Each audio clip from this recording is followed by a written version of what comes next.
Timely treatment तो नहीं हुई। अक्टूबर से गिला कर रहे हैं, अक्टूबर, नवंबर, दिसंबर, जनवरी, फरवरी, 5 माह हो गए हैं। फिर आपने कहा कि जो खबर आई है वी डोंट नो कि कौन सा इंजेक्शन दिया है, मगर वो कह रहे हैं उससे बेहतर है जो आपको खबर मिली है, गालिबन जौन सा भी लगाया है।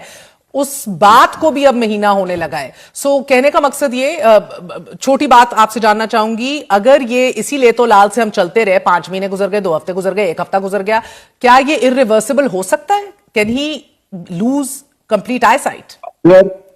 इट इज एब्सोल्युटली पॉसिबल जी, बिल्कुल। अगर अभी भी